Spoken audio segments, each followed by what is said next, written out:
What's up, Live Builders? Welcome back to this week's episode of the Live Builder Show.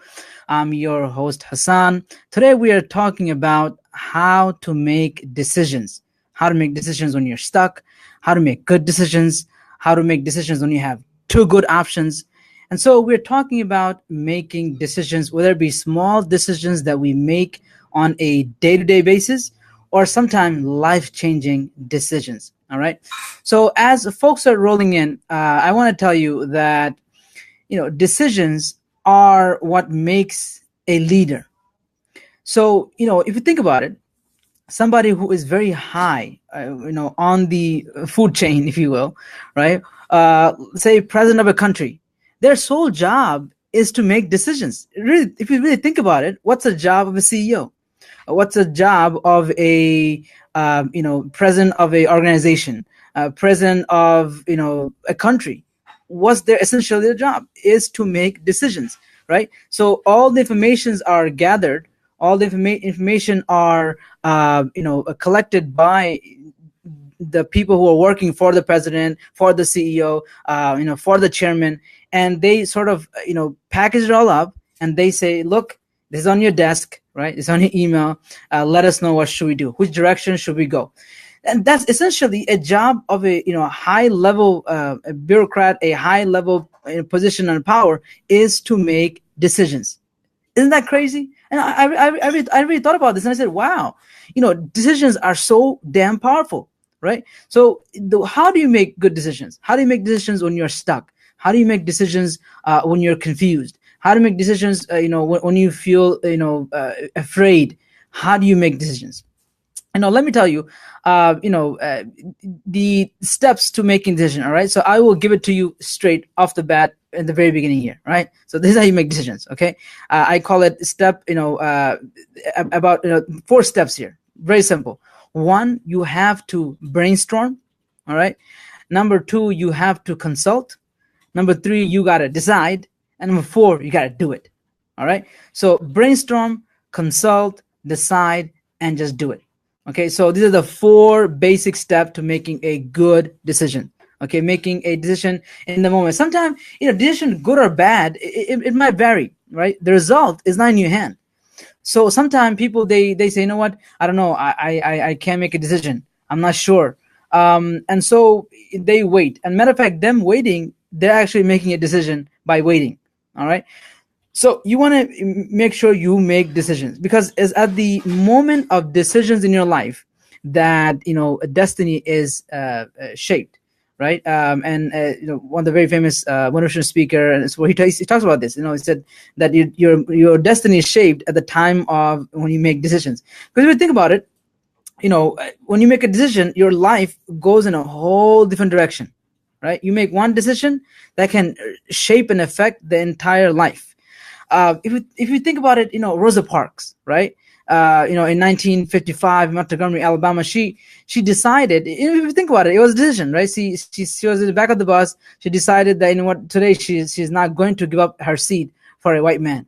And the decision she made, whether whatever the reason was for that decision in that moment, but that decision led to a cascade of events, that led to eventually sit-ins and impacted the civil rights movement, right?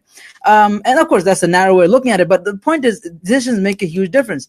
In any sport, whether it be golf, basketball, baseball, small changes in the angle, right, and your life changes. So whether it be in a basketball and you throw the ball this way versus your hand is slightly this way, or football, right? Throw a football and either you angle slightly this way, when the ball goes a few yards down the line, it's at a whole different player, right? Just small shifts in your hand can change the entire destination. So because you make a decision, take that a year from now, take that 2 years from now, 10 years from now, 20 years from now, you'll be at a whole different destination in your life.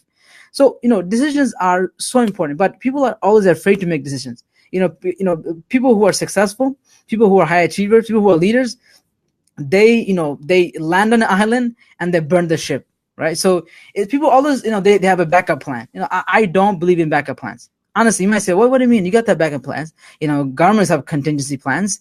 No, what I mean is when you want to make decisions that will shape your life, Not things to decide that you are taking care of things, and these things need to have these contingency plans. That's something else.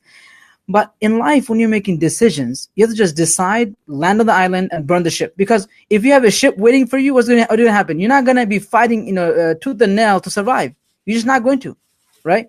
You're going to have to make a decision, and you're going to have to just do it. All right.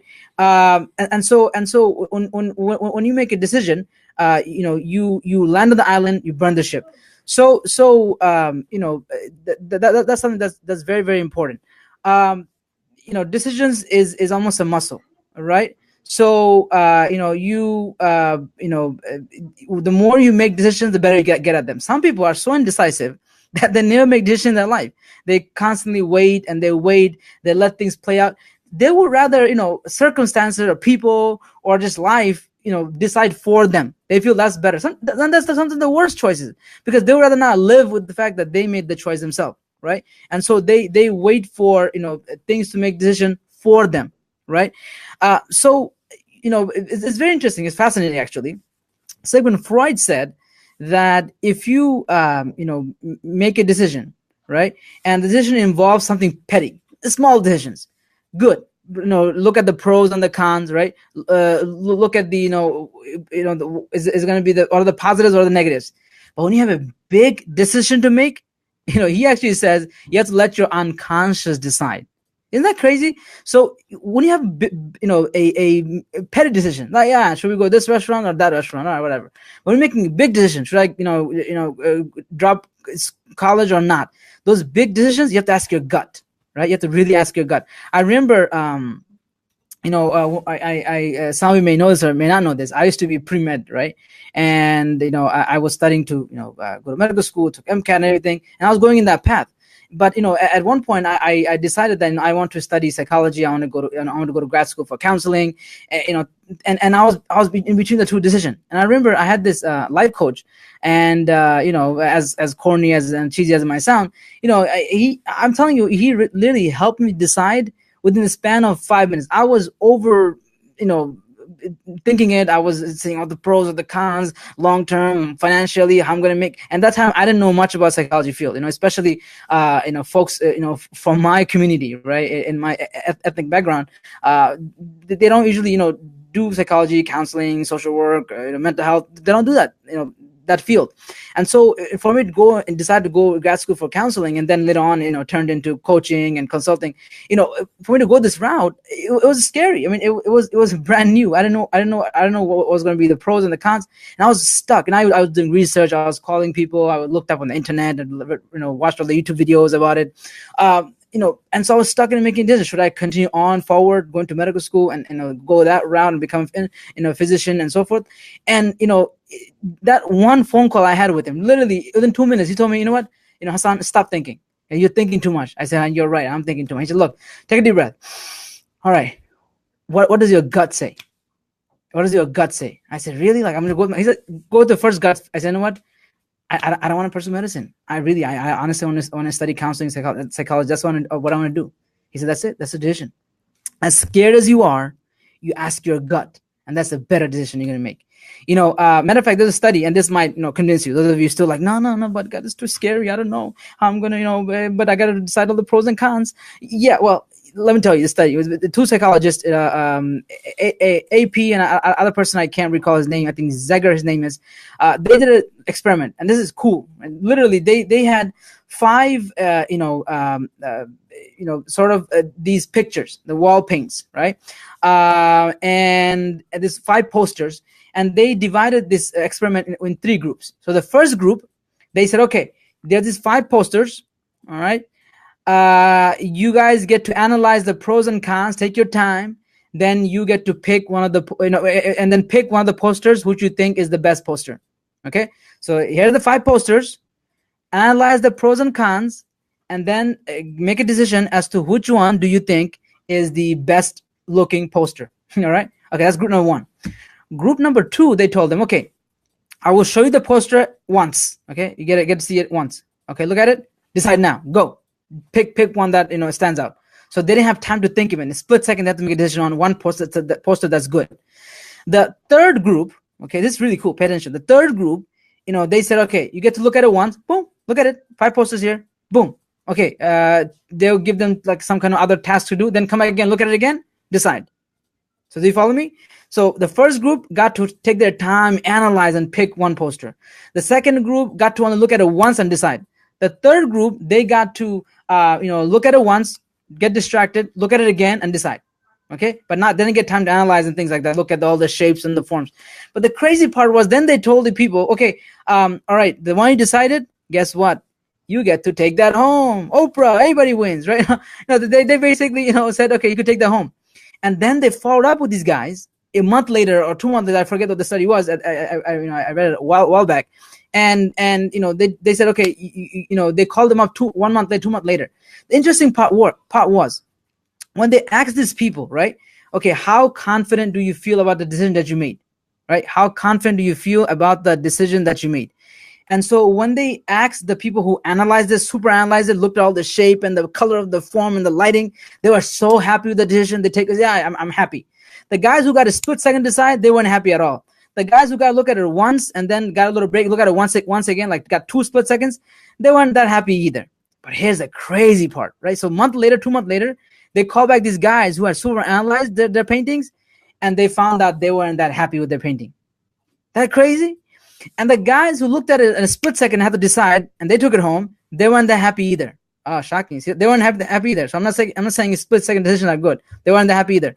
But the third category was happy. And the third category is very interesting category because they got to look at it once, get distracted, look at it again, and decide. What are they doing?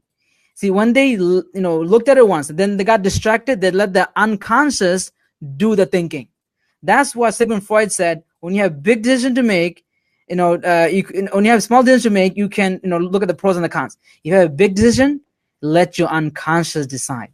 So you might say, wait, no. I don't have enough information. My unconscious might decide wrong, right? Well, guess what? If you allow your conscious to decide, you probably have more chance of making a wrong decision. Why? Because your conscious brain is only able to hold on to certain pieces of information. It can never hold on to 50 different possibilities and analysis and pros and cons, positive, negatives. It just can't. And so it cannot process all the information. CPU power is not strong enough. Your unconscious, on the other hand, is strong enough to process all the factors and then give you a gut feeling. Okay. So when you make decisions, use your gut feeling. Now, sometimes people are afraid. People have fear, right? What if I decide wrong? Guess what? Sometime in life, you're going to decide wrong. Make the decision, live up to it. Once you burn the ship, you survive. And, worst comes to worst, you make another ship, whatever, right? So people tell me, I have a backup plan. When you have a backup plan, you have a plan to fail. You have to be very careful. If you have a backup plan, you have a plan to fail. Because already you're not going to give you 100%. It's not survival. It has to be like survival, right? You're going to make it happen. Now, if it, that's why leaders are some people who, they make decisions quick and they stick with them, with their life. All right. So you're gonna make your decisions, and you understand, and then also people, they might have too much choices, right? So you have to narrow down your choices. When you're trying to make a decision and you have all this confusion, that's why I said the first idea is to brainstorm. Brainstorm, what are my choices? There's something called the paradox of choices. Many years ago, we had, only a certain amount of jeans, pants, right? You only have those blue color working jeans pants. That's all you got. Now go to a store. I mean, you go to a store, try to buy a jeans. My God, there's so many different choices. And for a guy, it's not that bad. You go to the women's section, forget it. I mean, they got, the one that makes your lower part of your leg skinnier, then your lifts your butt, and then other one, I don't know what it does. I mean, I just passed through on the section. I said, oh my goodness. Even the guy section, my goodness. I mean, you got the ripped on your kneecap, ripped on your ankle, ripped on your butt, I mean, this tight, top tight, lower cut, boot cut. I mean, like, you go there and you get frantic. In the back in the days, you only had one choice. There was only one type of jeans you could buy, and that's it, right? So the psychologists, they say that, too less choices is a problem. Too much choice is a problem, right? Not right now. You watch Netflix and you got so many choices, or I don't want to just Netflix. You could watch Hulu, or you could watch Showtime or anything else. So you got so many choices, right?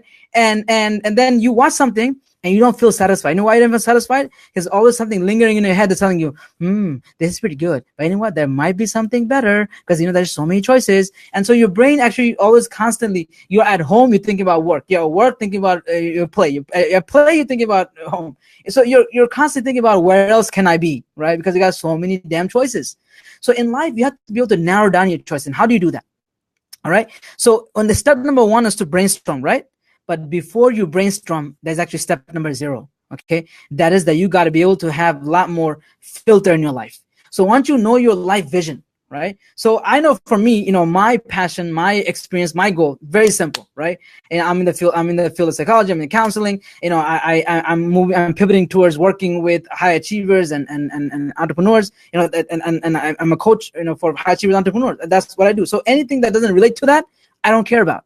So you tell me there's a class going on about or about whatever art class, I'm not interested. And you tell me, there's even opportunities, right? I got to offer. I can't tell you the full details, but I guess people see me on social media and they're like, oh, he must have some, marketing and lobbying skills. So I get phone calls like, you do want to take a job and with the city about this lobbying thing. I said, no, I'm not interested. They said, no, it's a very good, well paid, and it's a good position. We don't really offer like that. I said, look, but I'm not interested.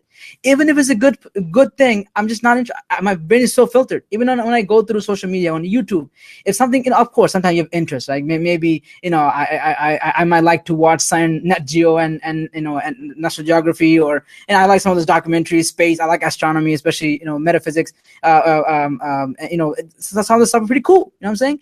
But maybe I watch that in my downtime as a hobby, whatever. Maybe watching some martial arts video, this and that. That's fine. But I know very clearly what I want or I don't want. Right? You got to get a lot more clear on your life vision. Oftentimes, people have a hard time making decisions. I tell them very simple thing. I want you to look at, imagine that you are, 80 years old and looking back at life. What would you decide? It gives you a lot of clarity. So if you have a really difficult decision to make, you want to put your life in perspective, ask yourself this question. If you are 80 years old and you look back at life, what decision would you make? Right? What did you want to do? What did you not want to do? What is important? What is not important? What is a priority? What is not a priority? Right? It's a very simple equation. That allows you to have perspective. So the better you're clear about your life vision and mission, right? You know exactly, the life. Now that can change. You can rewrite your story. That's not a problem. But you should always have a destination. When you have that, then the small petty decision, day to day, month to month, year to year, you make them like this, right? Because your filter is so strong. Right, you filter out very quickly. Imagine a filter that your water filter, and it has very net. The water filter is like very wide, right? So everything falls through, small pebbles, yada yada yada. But if the net is like very microscopic, barely anything goes through, right? So your filter, your life filter, your brain filter, your emotional filter, your physical filter, all got to be very narrow as much as possible. Doesn't mean you're not open to ideas. Of course, you allow yourself sometimes, explore, think outside the box, of course. But sometimes you need a box, right? Everybody talks about think outside the box, think outside the box. I'm telling you, you need a box. Without a box, your brain has a box. Do you know that you don't actually notice over 95% of things that you're experiencing? You don't notice. Your brain doesn't notice, right? Very small example. You buy something, or there be a car, or you buy a new phone, and then you notice that everyone else has it.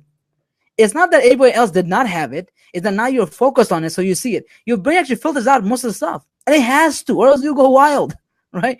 So you need to be able to have filter. And that's how you become someone who make decisions quick.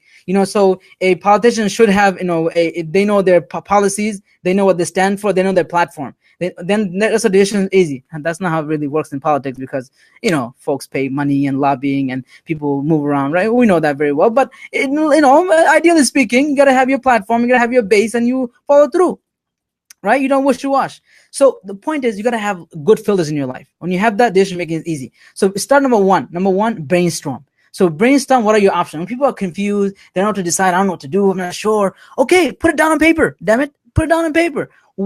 Okay, 1, 2, and 3. Look, in life, if you have only one choice, you got no choice. If you have two choices, you have a dilemma. When someone comes to me and says, I don't know, should I go to medical school, or should I, just go to do MBA? Oh, should I, take this job or move out of state? You give me two choices. right? Two choices means you got a dilemma. Break that dilemma. You know how do you break a dilemma? Give me a third choice. People come to me in two choices, right? In their business, even, right? I was coaching someone. He has a pretty large business, and he like, I'm a little bit indecisive right now. I have two choices I can go to. I said, that's your first problem. You got two choices. He said, what? I said, yeah. Give me a third choice. I said, there's no third choice. Only one or this. I said, no. Be surprised in life if you're creative enough. There's always a third choice. That's all the third choice. All right. So don't get stuck with one or two choices. Ask yourself, what's the third choice? All right. So write down the third choice. So that's how you brainstorm, right? So one is to brainstorm, lay out. Okay, this is my choice one, choice two, choice three. All right. And you don't have too many choices, but you want to have good 5 choices. Once you have that, okay. Number 2, you consult. So reach out to people who are expert in this, who've been through what you've been through, who went through what you went through, and just gather information. Some of the Japanese company in the past has to have this policy that they only used to make decisions unanimously. So they would only make decisions unanimously. And you'd be like, how does the company make decisions unanimously? They said, look, if we cannot decide unanimously, that must mean we are missing information. Because if we all have the same information, it must mean we should have all come to the same conclusion. And so this company would every time they'll sit down the board, they'll say, well, let's make a decision. And they don't get a unanimous vote, they would say, all right, let's postpone. Get more information. Again, get more information until everyone can decide on one unanimous decision. So that means you got to consult, right? You can't just be thinking in your head. Most people are just sitting in their head talking to their best friend who has zero clue. They're as idiot as they are, in their what they're going through. No, consult people who are expert, consult people who've been through what they've been through, people who are experienced, and come up with ideas. Then the third, just decide. All right. Look at your choices. Ask yourself, these are the pros, these are the cons. Lay out the pros and the cons, and give it a number value. Okay, this has 5 pros, this has 5 cons. This one has 4 pros and 4 cons. And then rate the pros and the cons. Okay, this con is very severe. This con is not so severe. And then really, like a math, add it up. Okay, really add it up. And then, you know what? So look, I added up. It looks like decision number 2 is the best decision. Take a deep breath. Go to gut feeling and just do it. Okay, just do it. And at that point, you just got to do something about it. Right? That's something you got to take action. Don't wait. You're like, all right, you know what? You're right. Okay, I think I decided on this. Then you're gonna go to sleep and you gotta think about something else. So instead, when you decide something, do something small action that will lock you in. Especially even in my faith, there's this prayer called the prayer of decision making, right? And in my faith, we are told by a tradition to, when we make a decision, to make this prayer to God to help us decide. But interesting enough, this prayer, even in my faith, is not something that you can just pray to God and ask him to show you some kind of light in the heaven. It's really, you have to make it, you have to consult, and then you have to make a decision, and then you ask. Basically, the prayer is you ask God to bless it. So even when, if you pray to God and so forth, even then it's not that you leave it up to God to do it. You decide, and then you ask God to bless it. Meaning, if it's good, keep you in the direction. If it's not good, take you away, right? So the idea is you have to take ownership of a decision. You have to own up to it. So brainstorm. Number 2, consult. Number 3, decide. And in number 4, just do it. Take a small action that you can lock yourself in. And so what I'm going to tell you is this. All right. If you've been holding off on making a decision, after you listen to this, after I don't know where you are, you're driving or you're working out, or you're listening to us, as a replay on Facebook, whatever it is, I want you to think about a big decision that you have in your life. Okay, that you need to make, big or small. Okay, you have a decision that you've been thinking about, lingering. Guess what? You just waiting around because you know why you're waiting around? Not because you're gonna get more information. You're waiting around so someone can force you in that direction, even if it's a bad choice. You rather feel good about it, the fact that you don't have to do it. That's a coward way of doing it. Okay, you want to wait till life locks you in. You want to wait till someone else locks you in. You want to wait till decision is made for you because the time expired. You want to do that? That just that's just coward way of doing things. You want to make decision, and the more decision you make, the more strength you're going to feel, the more power you're going to feel. Things you've been holding on to, lingering, waiting about, do something about it today, right now. When you do that, you're going to feel this immense power and energy. All right. So you have a big decision, a small decision. Number 1, brainstorm. Lay out the options. 1, 2, 3, 4. What are the options? All right. Number 2, consult people. Find whoever within your resources, right? Who are the expert, whatever, and do the best you can. And then decide. All right, lay out. Okay, these are the pros, these are the cons, and give numbers to it. 1, 2, this is 5 points, 10 points. Add it up and say, decision number 2 wins, and then just go for it. Be deep breath, big deep breath. Feel your gut and just go. All right, just go. And as you know, big decisions, you shouldn't even do pros and cons, to be honest, because your unconscious already has enough pros and cons. Your conscious is not gonna be as good. You consciously think about it, you're actually gonna make worse decision. Why? Because your conscious is gonna leave off information, leave off details. Whereas your unconscious, when you do the brainstorming phase, it has everything already. It's already processing it. Let it sit. That's why those guys in the art gallery, why the third group do really well, right? The first group, they overanalyzed, they felt bad after one month. The second group, they not got a chance to decide, so that's not good. The third group, they saw it once, then they did whatever, let the unconscious think about it, then they decided, and they're actually happier long term with the choice they made about their poster, right? So, make a decision and then just do it. Lock in it. Do it. Take an action and lock it in. All right, guys. So I hope this was, something that, will change you from being, just sitting around, being stagnant. You're going to make a decision about something and take a small action that will lock you in. All right. And this is how you make good decisions. All right. This is how you make decisions, period. All right. This is how you make decisions when you're stuck between two choices. How you make decisions when you are confused, are afraid. You just decide and move on. All right.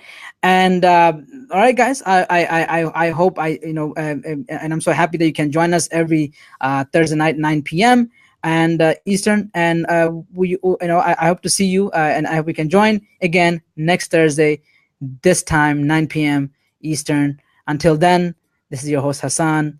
Good night from New York City.